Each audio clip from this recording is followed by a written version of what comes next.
What if I told you that one of world's busiest airport is also one of world's most successful public spaces?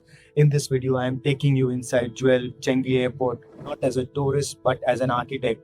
We'll explore how this extraordinary project combines architecture, structural engineering, landscape design, environmental sustainability, retail strategy, and user experience into one seamless destination.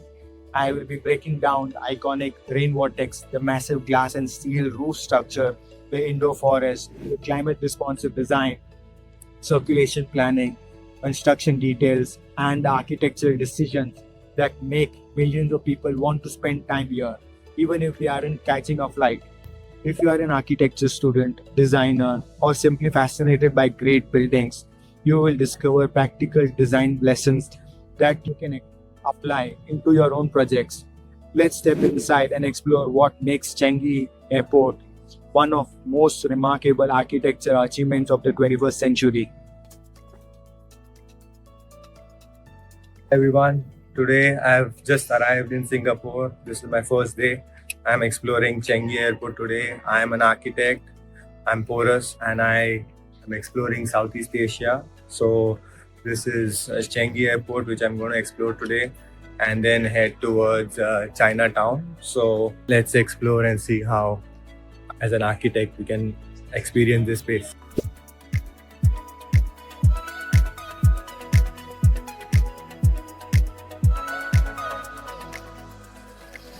This is the arrival lobby.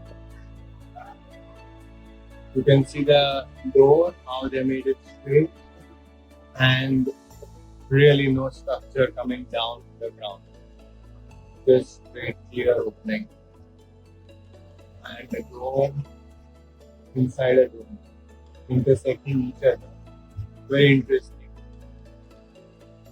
Jewel Changi Airport, designed by Moshe Safdie and completed in 2019, is not just an international airport. It combines aviation with retail, entertainment, hospitality, and a public park into one single destination. It has transformed an airport into a public space where people visit not only when they are flying but just for an attraction. So guys, I finally reached the Jewel, and the center rainfall vortex is very impressive. You can see it has got a pipe which has got at the top, which basically throws water uniformly throughout the roof and falls down. And one more interesting thing is the flow that is coming over here, which is very interesting and blends with the overall fall. And I see the bridge is also an interesting addition, which kind of adds a complete, dramatic feel to the space. And forest, which is actually very stepping, okay, and it actually is giving a really good blend to this whole atmosphere, okay. And it's all like a theater. Actually, people are sitting, and you can see the air conditioning of the space is also done quite nicely. So the floor is basically having all air conditioning ducts, which is cooling the space. And you have the water, which is also having a cooling effect. The indoor plants, okay, which do not get sunlight, are being treated with artificial lighting, okay. And mostly all these plants are natural, okay.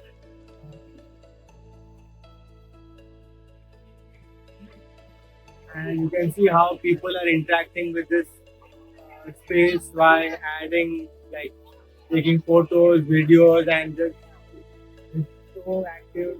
And you can see all tourists, they want to visit this place before they head into the city, or even for transit. So definitely an architecture which creates an urban space and creates an active urban zone, okay. And it becomes like a complete attraction for many people. And definitely the architecture is so impressive and nicely detailed. Okay, the canopy, there is nets. Okay, it's very nicely done. It has got a lot of complexity, plus it has got a spatial quality which is very nicely managed. You can see the kids are walking down the steps, and it's kind of so interesting. People at all different levels just interacting with the centerpiece. Oh, you can see the train, okay, which is going so smoothly, so nicely. It just gives a cinematic look. So, guys, this space is not just attraction; it's a fitness place as well. So, there's a person who is teaching exercise in nature in this place. Wow. The 40-meter tall rain vortex is the world's tallest indoor waterfall. Rainwater collected from the roof is filtered and recirculated, making it both an engineering feature and part of the building's environmental strategy. The daylight strategy is provided by the roof, which is glass roof, and significant amount of artificial lighting is reduced during the daytime with the help of glass roof.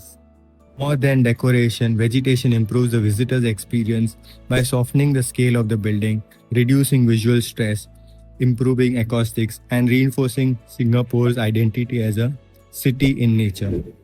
Notice how circulation happens on multiple levels. Bridges, terraces, escalators, and pathways constantly reveal new viewpoints of the waterfall. Rather than simply moving people from A to B, circulation itself becomes a part of architectural experience. Almost every part inside the building leads your eye towards the waterfall. This creates a powerful visual anchor that helps visitors intuitively understand where they are in the building. The continuous sound of waterfall masks the airport noise and also provides a very calm and soothing atmosphere in such a large crowd. Now we are heading to the upper level through the escalator because I can use the steps with my luggage, and then I will be exploring. So if you see from inside, this is a complete shopping center.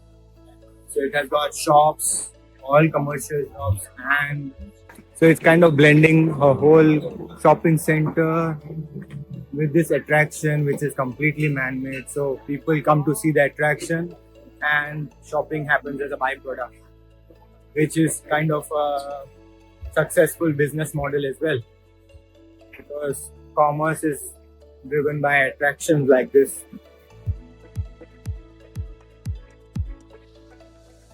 So this is a restaurant.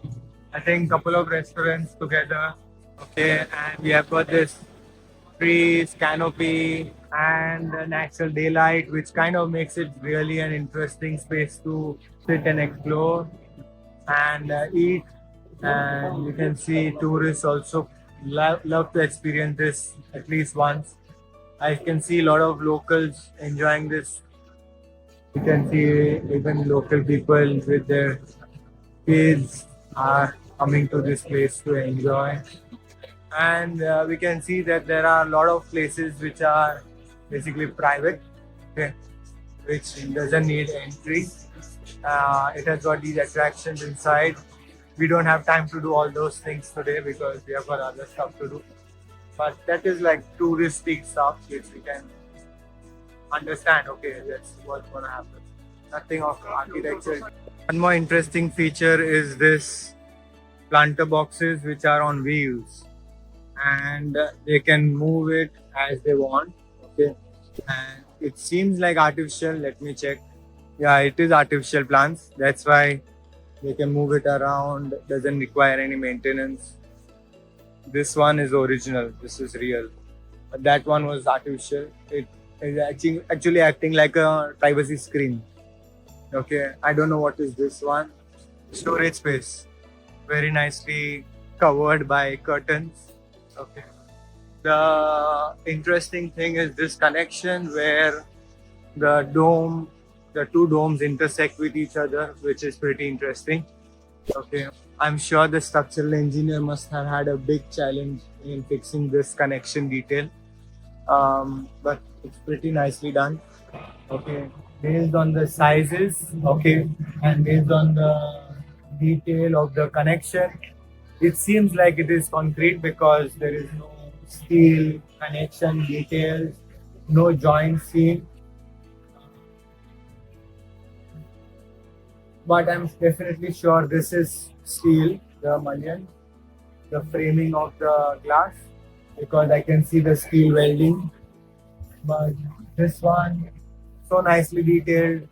The color, the finish is so nice that it is hard to make out if it is steel or concrete. This big structure is concrete.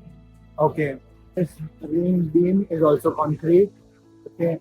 But these connections, okay, the roof framing, the Diagrid is steel because I can see the connection points which are made of steel. So in this place, they have used these diffuser screens.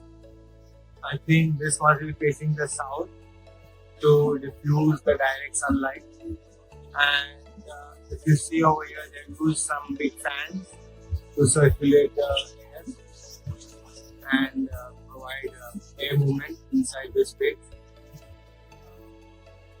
And one more interesting thing is you can see this grills over here. Okay, it's not the rainwater grills or anything. Okay, it is for air conditioning. So you can see fresh air is being supplied into these spaces using this ducting system, which actually imitates like, okay, you are in a garden and there's this rainwater drainage channel, but no, it is for air conditioning. And if you see the flooring pattern, very interesting, going well with the facade pattern. And the canopy is supported by these four columns, the diagonal V columns, okay, which are basically having pin joints. You see over here, these are the pin joints and very nicely detailed connection. And the bridge is suspended like cables from the cable connection coming down to the bridge, and the bridge is suspended. I think the span of each connection will be around 4 meters. You can see the crane.